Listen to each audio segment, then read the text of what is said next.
Hello, everyone. This is a rare daytime video that I'm making. I had a few minutes at home in between meetings today, so I wanted to comment on the Amber Guyger verdict. Now, this is not a case that I have been following super closely. I did catch it on the news, and now that the verdict has come back, I've been reading up on it a little bit, and I had a couple opinions that I wanted to share. Um, the first is, I wish that we lived in a world where race was not such a big issue, but it is. It is. That's the world that we would live in. Imagine if we had the technology to make everyone in the world the same race overnight like that.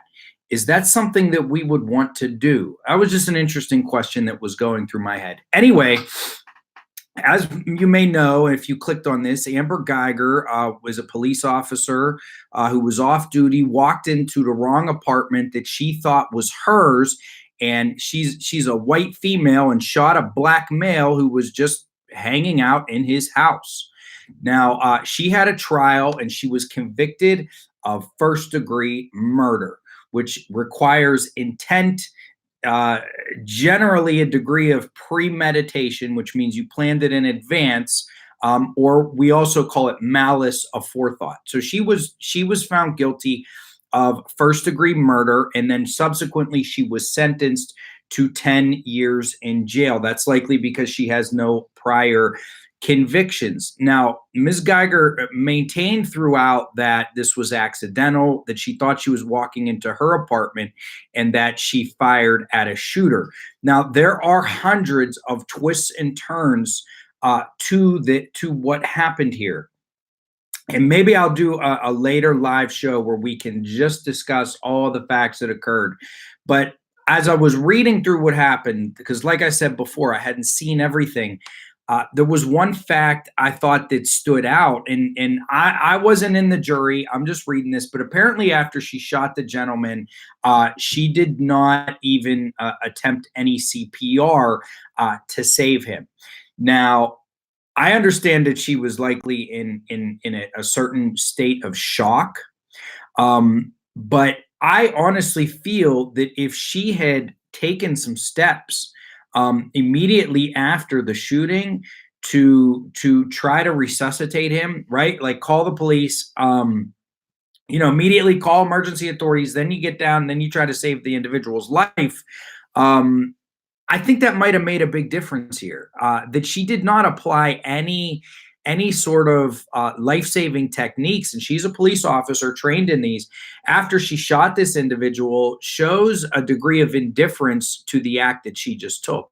And again, I recognize that she was in shock, but if she'd have got down there, tried to help him, I think it would have been like, hey, I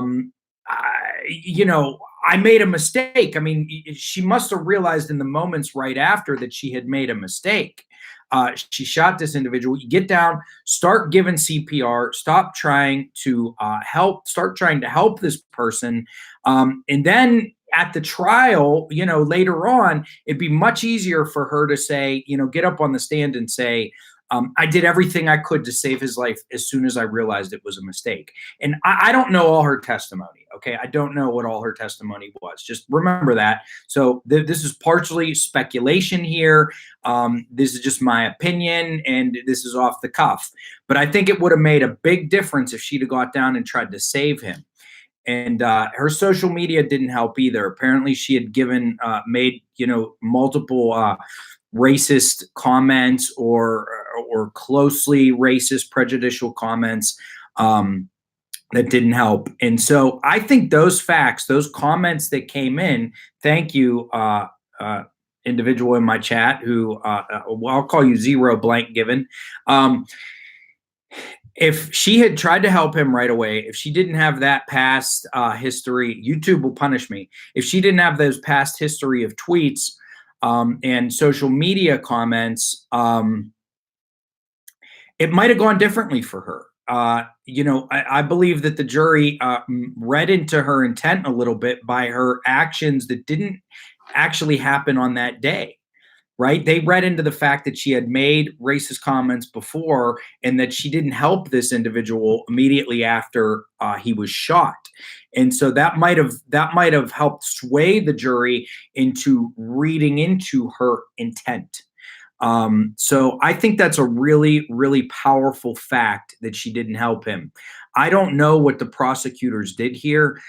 If I was giving a closing statement, that may have been what I closed. That might have been the last thing that I said to the jury before I asked them to return a verdict of guilty. I may have said something along the lines of, and in case you're wondering what was going through her mind, don't forget that, the evidence here today showed that she did not take any steps to help this man while he was on the ground dying. And she's a police officer trained to do that. So, that was a key fact. I just wanted to brainstorm on that, put it on my channel, because I think those really played into the decision here. I think it might have been, it could have been, this was a close call, involuntary manslaughter or an intentional killing. The jury went with the intentional killing. I believe the facts would have supported either decision by the jury. And that's why I believe that these other facts are probably what influenced the jury to make the decision that they did.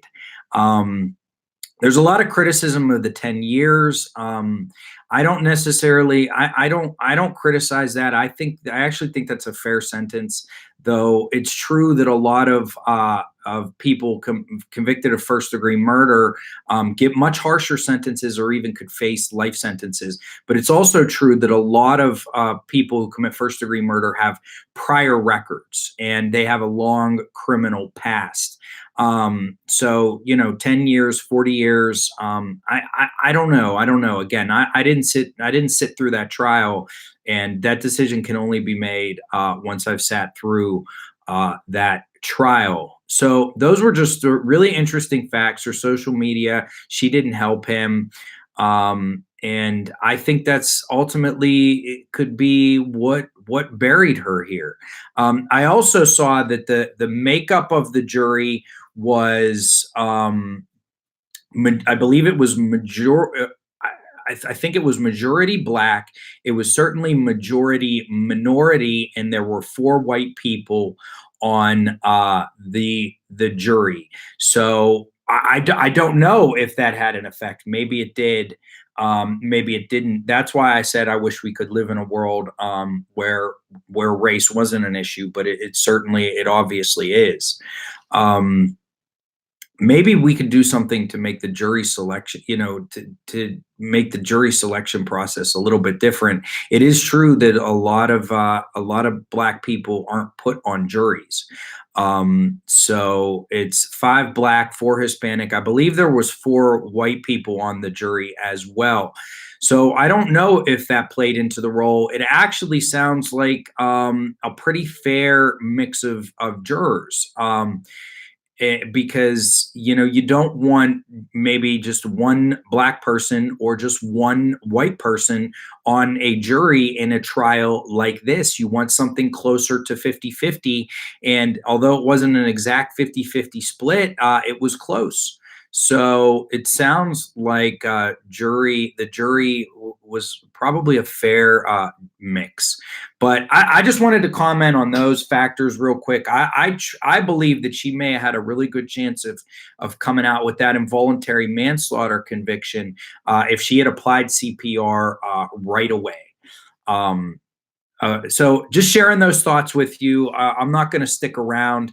Nutcase 2. Can they kick you off workers' comp if you are not well from the original accident? I don't know. I honestly don't know. I don't know enough about workers' comp. I'm sorry. That's an area of law that I'm not that versed in. I do know generally people who are hurt will get. Are you sure you're not talking about insurance? Or like disability insurance, because some people get disability insurance after a work accident, and that will only last for so long. As far as getting workers' comp, getting kicked off workers' comp, when you're not well, I would assume you would get kicked off when you are well and able to work again. Look it up for your next live one. I'm on workers' comp.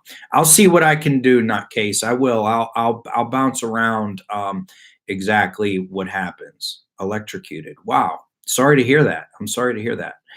Okay. Thank you everyone for dropping in and have a good one. Joe Pometto out.